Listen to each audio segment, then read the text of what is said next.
Preventing pain, fear, and suffering of animals through nationwide education and awareness from all across the globe.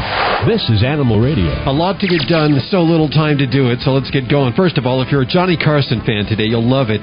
We're talking to Joanne Carson a little later on, and she tells us some secrets about, well, actually how they courted, I guess, is what she tells us about, and also how the animals fit into their lives and fit into Johnny's lives. Also, biologist Dr. Mark Bekoff joins us for the second time. Tells us all about his new book and your calls at 1-866-405-8405. The unfortunate news of the last few weeks is on the pet food recall. God, you keep learning new information. What is the truth? Yes, there's. Here's the latest. The latest is that perhaps what was thought to be rat poison wasn't rat poison, or that there was other contaminants inside almost 94, 95 to 100 brands of cat and dog food. Cats being affected because they're very sensitive species and they can react adversely to many chemicals and drugs. I'm thinking that I'm going to let the expert take care of this. For more, we go to the phones right now with Dr. Stephen Hansen, our friend from the ASPCA, who also happens to manage the Midwest office of the ASPCA's Animal Poison Control Center on top of what's going on. Doctor, how are you doing? I'm doing great today. Good. That's good to hear, because the news of the last few weeks, of course, here at least, has been very confusing. Mm-hmm. We get a lot of calls here. We try to go through and decipher what news is accurate, what might be maybe over the edge. And I received the press release from you and from the ASPCA basically saying that if there was indeed a rodenticide in this food, that the symptoms are inconsistent with the rodenticide poisoning. Right. It's very important, because what's happened here is, on the announcement that there was a rodenticide that affects the kidneys came out, we started looking at what we expect to occur from that compound and started wondering, does this make sense? And then after several days, we were able to go back and look at our data that we've collected. What we expect to see are effects in the bone marrow and the intestinal tract. That's what that type of drug should do, or that type of chemical. And we're not seeing those symptoms at all. Mm-hmm. Yeah, okay, so what in your evaluation is going on, do you think? You mean what is actually causing this? Yes. That we really do not know. We don't know. We do know that veterinary diagnostic labs across the country, corporate labs, are looking very hard at these samples to see if there's another contaminant. What was the announcement from the New York Department of Agriculture last week all about then? Well, last week the New York Department of Agriculture and Markets released their finding that in fact the contaminant was aminopterin. And as we all know, aminopterin is not labeled for use in the U.S. anymore as an anti-cancer drug or as a pesticide. It was never labeled as a pesticide. And that it is available in some other countries as a pesticide. But as I mentioned, what that compound, we have experience with that compound as an anti-cancer drug. And we also have experience with related drugs. And what that drug should do, what it's designed to do, is to damage rapidly growing cells. That's how it works. So what it should be doing is damaging rapidly growing cells in the tissue of the person or animal taking it. And we know that happens in a clinical setting. Mm-hmm. That causes severe bloody diarrhea because the intestinal tract, your cells that line your intestinal tract turn over very quickly.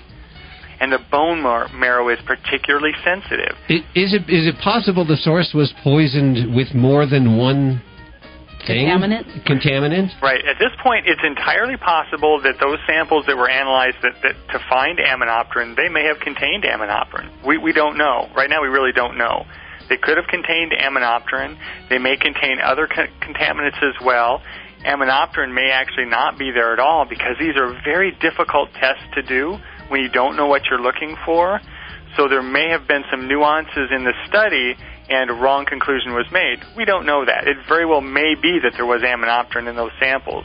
What we're saying is, if there's aminopterin there, it's not doing what it should. The concentrations cannot be that high. Mm-hmm. And if they are that high, then clearly something's not making sense here.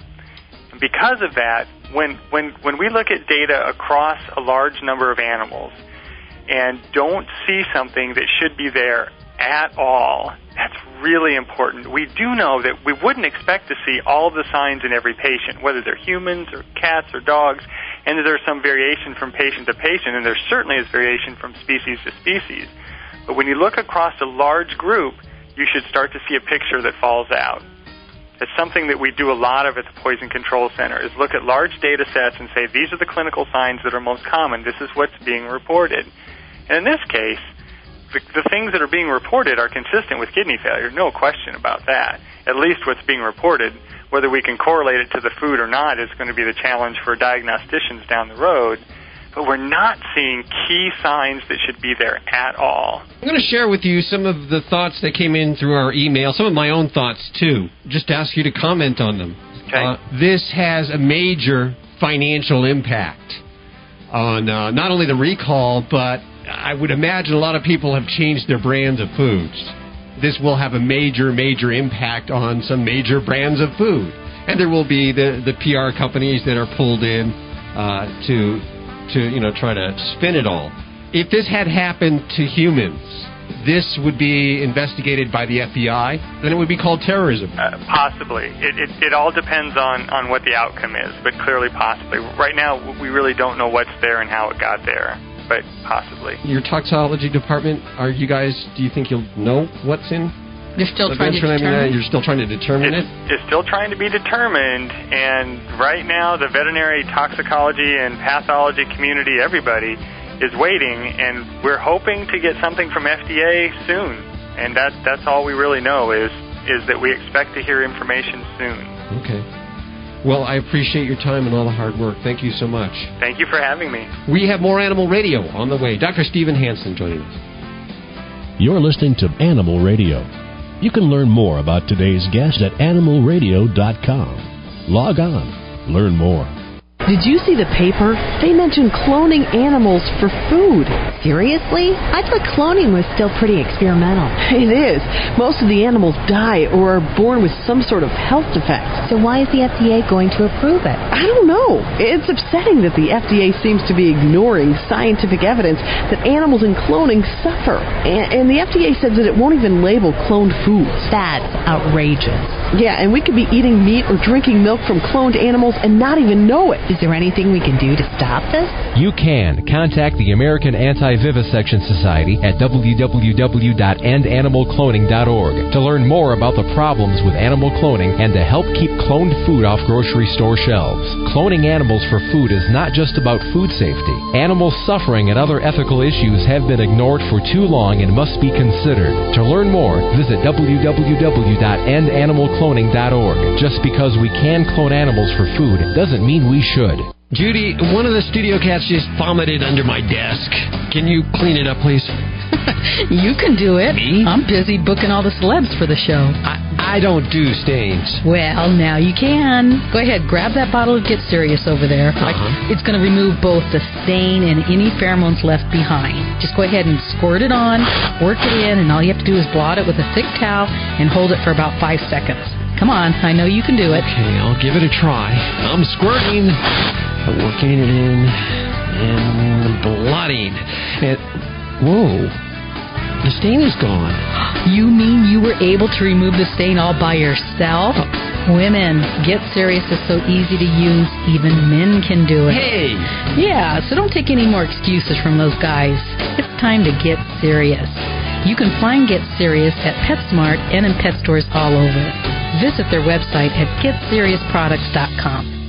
Animal Radio is brought to you by VetFlex, the cutting-edge liquid glucosamine formula with 11 essential ingredients for helping pets suffering from arthritis and joint pain. Help ease your pet's pain the VetFlex way at www.vetflex.com.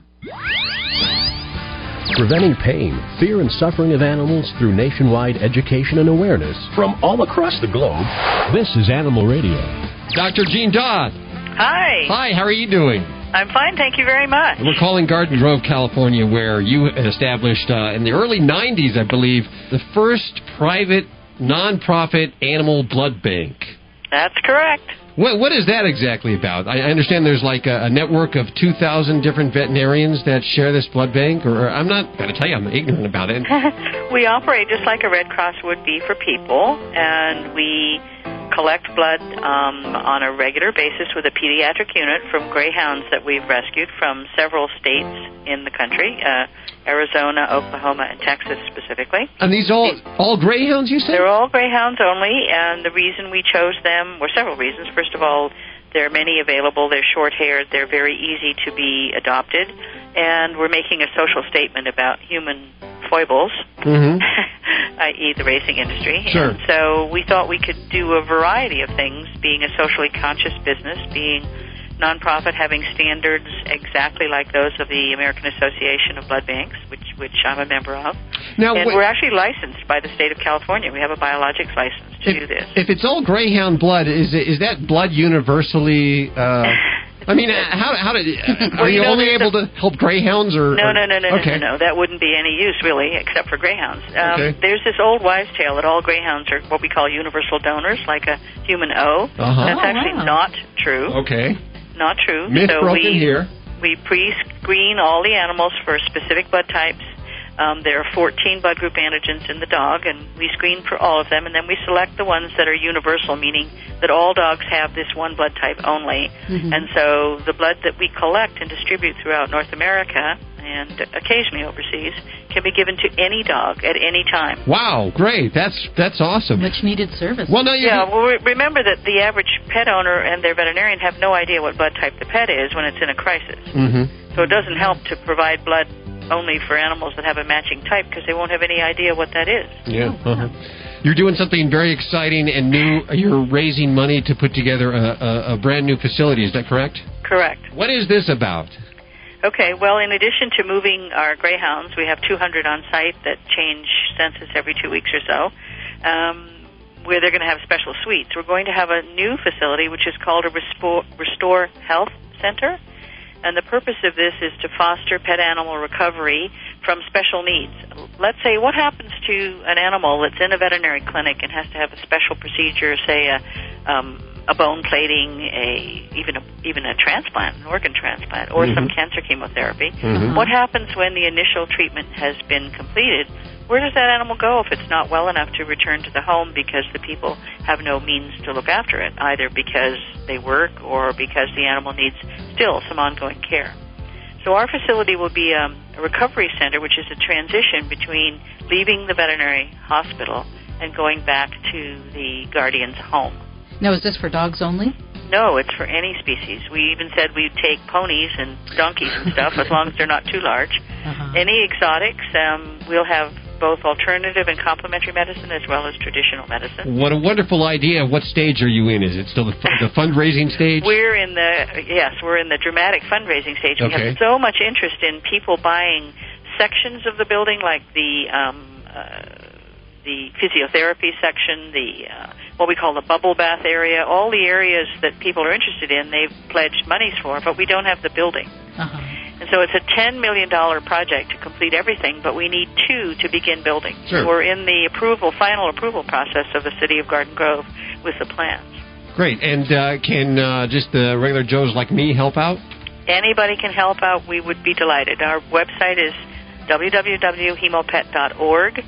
And on that site, they'll see all the pictures of the plans and a video, actually, of a virtual drawing of what the place will look like when it's finished. Well, if you're listening on Coast or K-Big in Los Angeles, this facility could be a facility that might actually come in use for you. So why not think about helping raise the $10 million that is needed to put it all together. www.hemopet.org is the website. Now, in just a couple of minutes, we're going to talk to Dr. Joanne Carson, former wife to the late Johnny Carson, who is raising money for this also and has a very unique way. I guess you guys are buds, huh? We're very, very close friends, and we work together on Canine Epilepsy Guardian Angels, which is Joanne's special site to provide buddies throughout North America and overseas for people that have an epileptic animal. So in the middle of the night, if they have a problem, they can call their buddy and be walked through what to do to keep the animal stable. Which is great. Yeah. So we've done a lot together. Yeah, I would like to say something about the $10 million. There are phases of the project. So it's a $2 million project, and then there's another 2, and then the final project would be an endowment, because our Restore Health Center will be funded on a means basis. In other words, people that can't afford to bring their animals will be subsidized. Very good. You know, both of you are doing awesome work, and we appreciate that. Thank you. Dr. Jean Dodds, with the website one more time, www.hemopet.org. Dr. Joanne Carson's up next, right here on Animal Radio. Stick around. Animal Radio is brought to you by the American Anti-Vivisection Society. Stop the FDA from allowing milk and meat from cloned animals to be sold in grocery stores. Contact the American Anti-Vivisection Society for information at www.endanimalcloning.org. No stranger to Animal Radio, Dr. Joanne Carson joining us again. Doctor, how are you doing? I'm doing terrific. How about yourself? Very well. If you're a new listener to Animal Radio, you don't know that Dr. Joanne Carson, of course, other than being married to the late Johnny Carson, you have created a mecca for canine epilepsy. Basically, like if it's 2 a.m. and your dog is in epilepsy, having a seizure, who do you call? Where do you go? Right. She has created the center. You've done phenomenal work. How's that going, first of all? Oh, it's going terrifically. You know, I shouldn't say terrifically because it's a sad thing that we have to have a website with canine epilepsy. I mean, it's really sad that, you know, breeders and some owners are not responsible enough. Mm-hmm. That they breed their dogs that have epilepsy and they're just breeding heartache.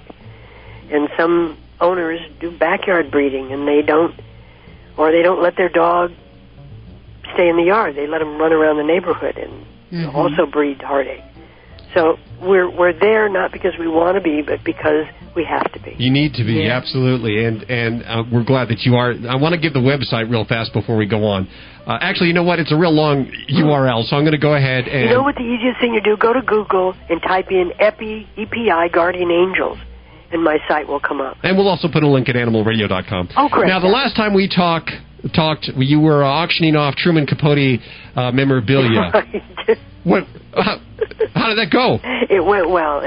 We were able to make a lovely donation to Hemopet for Jean Dodds' Restore Health Center. We just spoke to her. Did you? That's right. She mentioned that she was going to do Animal Radio. Yes, and she also mentioned that we should bring up that you have proceeds from Johnny's. He has a new 2 DVD box set. Right. Is that correct? Right. And you're going to donate. And that's going to go to Hemopet, too. Right. Okay. Well, everything that I'm doing, and I'm also writing a book called How to Spoil Your Dog Rotten. Boy. Knopf just bought. Where do you find the time in the day to do all of this? This is my life. Animals are my life. I really care deeply about the animals of the world, whether they're dogs or cats or elephants. I really believe that when it comes to canine epilepsy, I really believe that God puts these little dogs in the hands of people who need to learn how to care and need to know more things about their feelings between the relationship between animals and ourselves. Because when you're caring for an epileptic dog, believe me, that is total devotion. 24/7. So I find the time because I choose to donate my life to animals. When you were married to Johnny, did you have animals? And what type of animals did you have? Well, because we lived in New York, and we lived in a penthouse, and Johnny wasn't able to walk a dog, we had to find a dog that could be paper trained to the apartment. And the only dog we could come up with was a Yorkshire Terrier, because a lab would not make it. So this little Yorkie that we had 2 of them, Fluffy and Muffin, were able to be paper trained in the kitchen under the kitchen counter. There was a little paper there, and that's where they went, like a little quarter-sized dot. Was Johnny a big animal lover? Loved it. I mean, when he came home from the Tonight Show, the first thing he would do is get down on his hands and knees and toss the bone to Muffin. I can just picture that. He loved her, just loved her, and Fluffy. I mean, they were incredible together. He was very secure around animals, especially dogs, whereas he was very, very shy in real life. Well, it's a very high-stress job what he was doing, and to have the unconditional love of the animals, to come home to that. Yes. I don't know how anybody could not.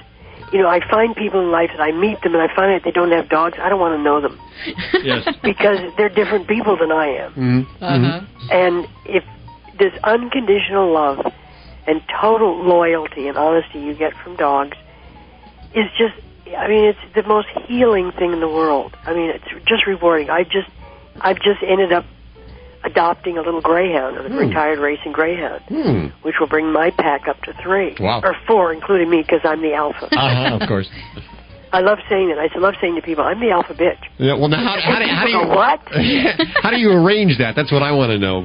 How you arrange it is you love them to death. You just spoil them rotten, which is the name of my book, and they respond to you, and you end up being the alpha because you know how to say no, and they don't. Now, when does the book come out? The book is going to come out fall of 2008. Okay. But in the meantime, I'm taking things from the chapters as I'm writing them and doing some things on radio because right now we've lost quite a few of our dear little spirits to this dog food recall. Yeah. And one of the chapters in there is home cooking. And this is a perfect time to teach people how to home cook real easily. If they can donate a half hour twice a week to their dog. Of course, only animals were affected in this recall because it was the same ingredient, subpar ingredient that's used in all these foods. No humans were affected because no human foods were used in it. I know, but the problem is this was wheat gluten that was contaminated with rat poison. Yes, and even more we find out. And the thing is that China sells wheat gluten to manufacturing companies. I think the most outstanding thing that happened with this was we looked at that list of foods from Imes and Yukonuba down to Old Roy and found the same manufacturer making same ingredients. Yes. That's what I'm saying. That's what I'm saying. It's the same ingredients. That was what it just threw me for a loop because I said, you know, I wish my book were coming out now because this is really the time to catch people's attention because they understand. That's exactly what we're doing this very second as we speak right now. That we went out and we purchased for the Studio Cats. What was it? Max's Nutromax. Nutromax. We really believed in the industry. We believed that the ingredients that were used in this were not the same ingredients that were in the generic brand at my supermarket here. So since this incident, and actually a little before the incident, we've been home cooking. It takes a little time, but I'll tell you, the animals love it, and their coats are getting brighter and longer too. Yes, if they're eating human-grade food, the same things that we're eating, there's a little more attention put into what goes into the food. Well, it's the simplest thing in the world to cook for dogs because all you have to do is fry up some hamburger meat and steam some green beans. Dr. Joanne Carson, there's a website, of course, several websites, and one is raising money for HemoPet, which is what Dr. Joanne Carson is doing with the two DVD box set of the Johnny Carson tapes. They also need money. They're trying to raise $10 million. Some of it comes through an endowment. $2 million to start off with. The website is www.hemopet.org. Now, your epilepsy site, the best way, again, is probably to go to Google or animalradio.com. We'll put a link in. But the website, if you're up for it right now, is www.canine-epilepsy-guardian-angels.com. Yeah, well, it's really a hyphen. Not a dash. It's a, what do you call that thing between two letters? It's halfway up the letter. Ooh. Hyphen? Dash, hyphen, same thing. I always thought a dash was the bottom part. We'll be right back with more Joanne Carson right here on Animal Radio. Preventing pain, fear, and suffering of animals through nationwide education and awareness from all across the globe. This is Animal Radio. And we're with Dr. Joanne Carson talking about Johnny Carson's new DVD box set, and I guess trying to figure out the difference between a hyphen and a dash. I don't know, but I do know this. Yes? These DVDs of Johnny's are so special, and Johnny would be so thrilled. What's on them? What are we going to find? You are going to find pure gold. This is Johnny before the Tonight Show, before the polish. This was his first network experience in 1955 when he was 29 years old. Just a baby. And this was the Johnny Carson Show. There were 39 episodes that he taped. And out of those 39 episodes, he kept 10 that were his favorites, that he kind of romanced me with them. Because when I first met him, the first night we had dinner, he said, "You really like comedy, don't you?" I said, "Love it, love it." love to laugh. And he said, well, why don't you come back to my apartment? I'll show you a show that I did. Oh, I've heard that one before. And I said, is this the new update to come up and see my etchings? Yeah. I got to tell you something. It was like a thermometer. He turned bright red from the neck all the way up to the forehead. So embarrassed he couldn't even talk. I said, I'm so sorry. I apologize. Of course I would love to go up and see it.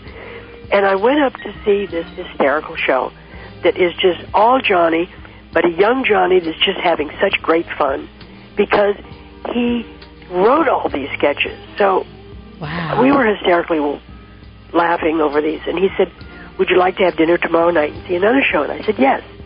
Now, you got to remember, he had 10 shows.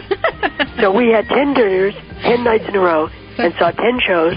And at the end of the 10th night, it was like, okay, where do I sign? Where's the wedding ring? I'm gone. I'm in love. Okay, you got me. Oh, how but cute. it was so cute because, you know, when guys are shy and they kind of want to impress their girl, they have to find something to impress them with. And Johnny impressed me with these shows. And I saw the talent.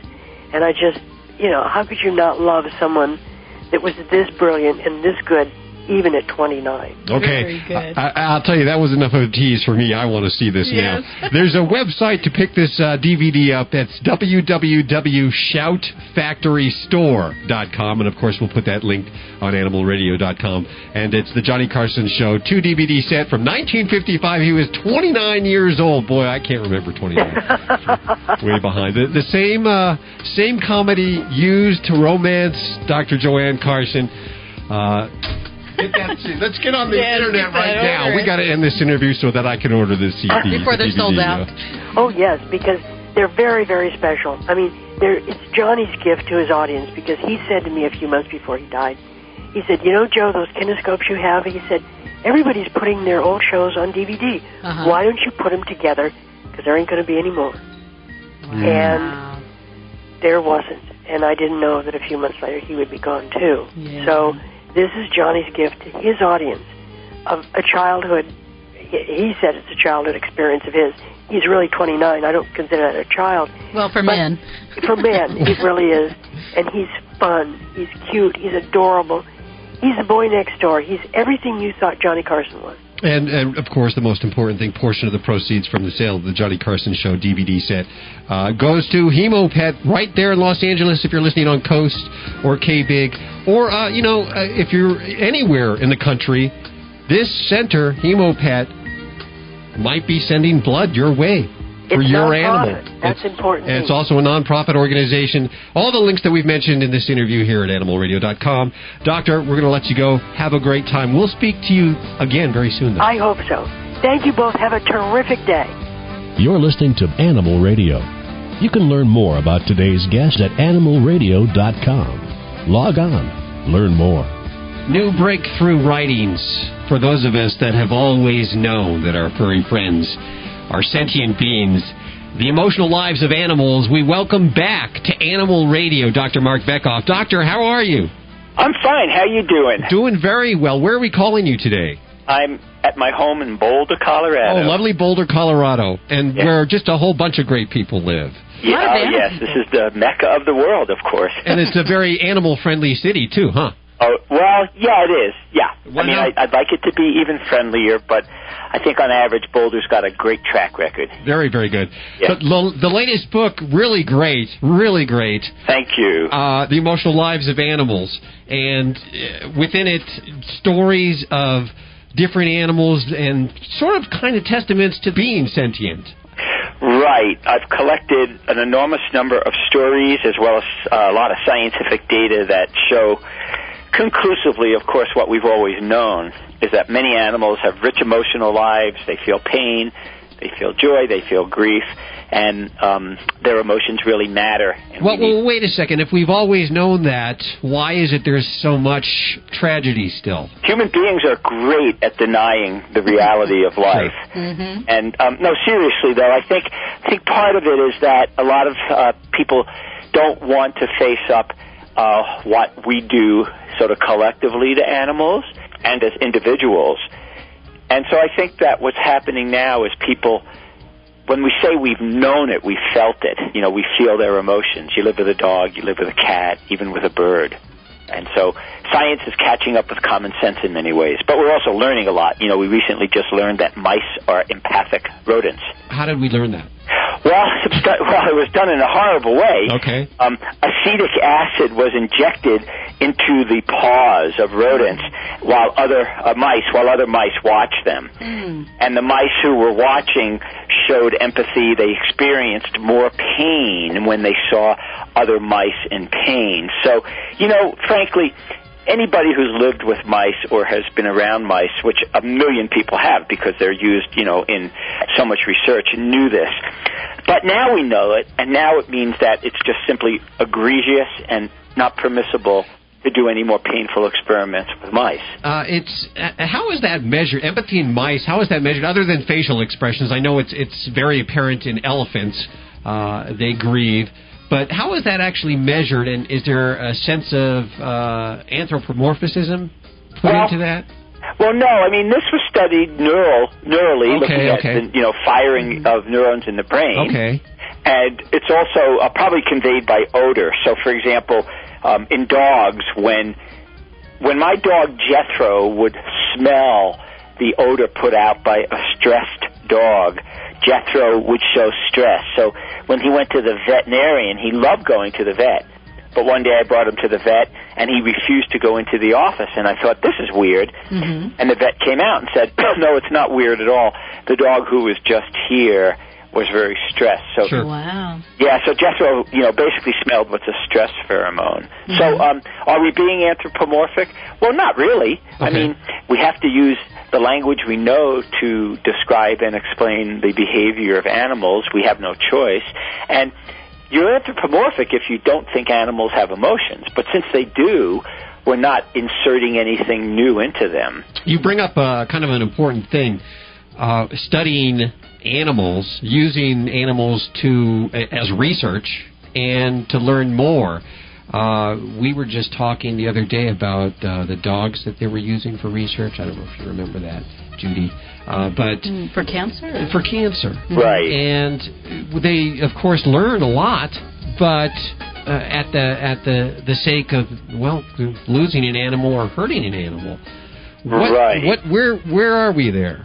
Well, where we are there is there are groups of researchers now in the United States and across the world who are studying natural cancers in animals, and they're learning a lot about cancer in humans. So there's a lot of non-animal alternatives or non-invasive alternatives, and one, of course, is simply find animals who are suffering from cancer and study them. There's plenty of wild animals, and there's just plenty of, unfortunately, plenty of our domestic friends who have cancer. So, when you're, most of the scientists who do this are brilliant people, and if you are forced, if you will, to develop the non-animal alternatives, they will develop them.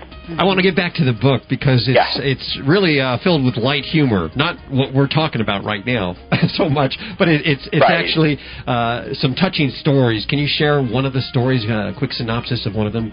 Yeah, I start off the book with this wonderful story. I was riding my bike back into Boulder, and I saw a grieving ceremony, almost a wake by magpies. One magpie had been hit by a car, and there were 5 magpies standing around him.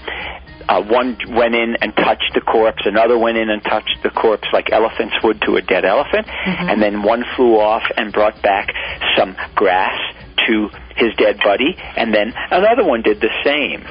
And so it was phenomenal. And since I published that story, I've had countless emails from people saying, oh, my goodness, we see that all the time in crows and ravens. So, once again, it's an example of just keeping our eyes open to the wonders out there. I don't know what more to say, but that every day I get numerous emails from people telling me stories, and every time I get a story, it fits in perfectly with the new science. Sure. Yeah. It just does. And of course, for people who know animals, this isn't surprising, but That's why it's more difficult to find skeptics, too. When I do interviews, they'll say, well, who can we interview who's a skeptic? And, 10 years ago, I could name a whole bunch of Right now, it's very difficult. The list is becoming smaller and smaller, isn't it? Oh, it is, because, I wrote the story of my friend Bill and Reno is his brilliant, emotional dog at home, and when he goes into the lab, the dogs he works on are just numbered objects. And so I pushed Bill to say, how come the dog at home is different from the dog in the lab? I'm glad I'm not your dog. The human is very well adept at hiding these sentient feelings. In other words, there's a contingent of people that are still on that list that refuse to believe that they have emotions. Your way of spreading the message is through your writings. What can we do to make a more compassionate society? Well, I think one way to make a more compassionate society is to have people be more compassionate to other animals, because we already know the Dalai Lama wrote a wonderful blurb for my book, and it was beautiful because he noted that the more compassion we have for animals, the more compassion we have for humans. We're with Dr. Mark Bekoff. I got to ask you, are we going to see our animals turn from property to... are we going to be their guardians instead? Is that going to happen? It seems that this upcoming election in a few years is also going to drive animal lovers as candidates are making pleas and talking about animals. Absolutely. I think more and more animals conservation questions are going to become prescient in local and national elections. And I think it's going to happen more as we get out of the horrible international scene. But it's a really good question. One of the things I always tell people, which is what we just talked about, is we need to pay attention to the way we interact with other animals, and that will, without a doubt, spill over into how we interact with other human beings. And so it's no longer fussy to think about animal emotions and animal feelings. It's good science, and it's really, to me, it's kind of the path to becoming a more compassionate human being in general. I see these politicians driven by other things like the $40 to $60 billion pet industry, but whatever it takes for them to be more compassionate will get my vote, that's for sure. Yeah. Dr. Mark Bekoff, we are so out of time, but we thank you for joining us. The Emotional Lives of Animals, a leading scientist explores animal joy, sorrow, and empathy, and why they matter, so important. We have 5 copies to give away at 1-866-405-8405. It's on the New World Library label. Doctor, we hope to speak to you again soon. Great. Thank you so much. Have a good day. My pleasure. You're listening to Animal Radio. You can learn more about today's guest at animalradio.com. Log on. Learn more. This is Animal Radio Network. VetFlex is the cutting-edge liquid glucosamine formula with 11 essential ingredients for pets suffering from arthritis and joint pain. VetFlex is absorbed into the body up to 3 times faster than pill form. Liquid glucosamine found in VetFlex is the most effective formula on the market today. VetFlex promotes cartilage growth, increases mobility, eases your pet's pain, and is easy to administer. Just add to food or water. Help ease your pet's pain faster. The VetFlex way at www.vetflex.com. Scoop Free, the revolutionary self-cleaning litter box, announces the Scoop Free Shelter Program with free products and financial assistance to not-for-profit animal organizations. Use Scoop Free to enhance the care of cats in your shelter, or use them in your auctions and raffles with 100% of the proceeds going to your shelter. Scoop Free also provides discounts and donations for Scoop Free products used by adopting families. Find out how your shelter can participate at www.scoopfreeshelters.com. Animal Radio is brought to you by Out Deluxe Training Pads. Traditional newspaper training is old news. Out Deluxe Training Pads are 10 times more absorbent, scientifically treated to attract pets and control odors. Available nationwide at major discount and grocery stores. Cats destined to thrive and not just survive need a lot more than just food and water. Cats are not pack animals like dogs. Cats are solitary hunters of small prey. Research shows a few steps you can do to improve your indoor cat's environment. Here's some. Be a friend. Cats need a real friend, so set aside 15 minutes a day for playtime, grooming, and petting. Give them altitude. cats like to get high, altitude that is, let them get off the floor with window perches, shelves, tables, any place where your cat can get some height and lay claim and watch people and other animals. Let them go hunting. Cats love to hunt, so provide them toys that look like mice, birds, bugs, all of cats' natural prey. Cat scratch fever? Provide a sturdy scratching post for cats, and don't toss it away when it starts looking shaggy, because that's the way the cats like it. And water is preventive medicine. Make sure there is enough clean water, because not getting enough water can cause serious health problems in cats. For the Veterinary News Network, I'm Dr. Jim Humphreys reporting for Animal Radio. As the director of a busy rescue shelter, I'm constantly house training. And as any pet guardian will tell you, house training can be frustrating and confusing for both you and your pup. And learn bad habits like using newspaper is hard to break. We use Out Deluxe training pads because their scent attracts dogs. Here's 2 tips from somebody that knows. Speed up the house training process through consistency and Out Deluxe training pads. There's no easier or cleaner way to train your pup. Find Out Deluxe training pads at major discount and grocery stores nationwide. Preventing pain, fear, and suffering of animals through nationwide education and awareness from all across the globe. This is Animal Radio. 1-866-405-8405. Hi, who's this? This is Ruth Waters. Hi, Ruth. How are you doing? I'm fine. Today's my birthday. Well, happy birthday to you. I'm 82. Wow. Really? Would never have guessed. 82, and where are you calling from? Reading, Pennsylvania. Listening on WEEU, I imagine. Right. What can we do for you today? I have a 4-year-old cat that I got at the Humane Society. I've had her 2 years, and she must be allergic to something. Her little mouth is all swollen. Ooh, when did you get this cat from the Humane Society? I've had her 2 years. 2 years. And this just cropped up within the last month or so, and I took her to the vet, and they want to do blood work on her, but it's terribly expensive. Well, you know, when they say they want blood work, I usually say you should go ahead and do that. $300.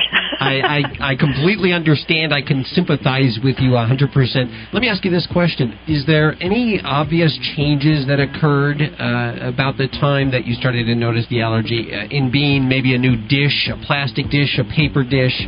Well, I did change her dish. She had a metal one, and someone told me to change that. I've just done this recently, within the last week or so. I also changed her food because her food had dye in it. You know, it's just that her mouth is so swollen. She has a little outbreak of a fungus, I guess, under her chin. What does it look like? Can you describe Black. it? Well, okay, now. That's acne. Yeah, that sounds like acne. When you say it's black, is it crusty? Yes. The veterinarian didn't notice? Yes, he noticed it, and he gave me a spray that I'm supposed to put in her ear, but it's like spraying ice water in it. So I put it on a Q-tip and clean her ear out. You said you've changed your bowls from metal. What type of bowl are you using now? A porcelain. Porcelain, okay, well, that's good. It takes a little while. It takes a few weeks for everything to, once you've changed the bowls, for something to happen, for it to change, for it to get back to normal. It's fighting off a little yuck, and I believe that is the medical term for that. She must be having difficulty eating because her food's always all over the floor. So evidently she can't pick it up. It's her bottom lip that's so badly swollen. Why don't you just wait a couple of days to see if changing from the bowl to a ceramic bowl changes, if it gets better, and if the acne goes away. If your doctor recommended some kind of topical treatment for the acne, you should be using it. And then if it's still a major problem, then possibly the workup with the blood, unfortunately, would be the next step. To put her through but that. you know what? Chances are it will go away. Feline acne is very common. Is it? It is very common. Yes. And what we've done in the past is we've taken a flea comb and we've cleaned off the black cruddy stuff and just kept it clean. We've actually put hydrogen peroxide. I was using that, and then I thought I'd better go back to using the spray that he gave me, which is, I guess, an antibiotic. Or maybe it's a steroid. You know what else works, interestingly enough, is Stridex. We've used these Stridex pads, and it goes away after a while. How do you spell that? The Stridex, it's a STRIDEX. It's available in your supermarket. It's a human acne treatment, but it cleans up the area once you clean. You've got to clean out the black crusty stuff, and using a flea comb is the best way to do that. And hopefully this will all clear up within a week or so. I was using my fingernail to try to get it off, but a comb would work better. I'll try that. Yeah, it's tough to get all of those little things, and you don't want to really. How does your cat react when you try to clean it? Oh, she fights me tooth and nail. So you gotta. I have a hard time with her, but after I settle her down, she will let me clean her ear out because she keeps shaking her head, and they thought that was ear mites. But all this happened all of a sudden. How old is she? Well, she must be about 4. She was 1.5 to 2 when I got her, and I've had her 2 years, so she must be around 4. Well, thank you for getting her from the Humane Society. We appreciate that. Oh, you're welcome. Ruth, thanks so much for listening to Animal Radio. Oh, I love it. In fact, she gets me up in the morning at 7 o'clock so I can hear it. Very good. Well, that's all we have time for this hour. Remember, if you get an animal this week, please spay or neuter. And remember, if it's a cat, don't ever declaw. And if you want a certain breed, go to a breed rescue. We'll see you right here on this fine station for more Animal Radio next week. Bye-bye. Bye-bye.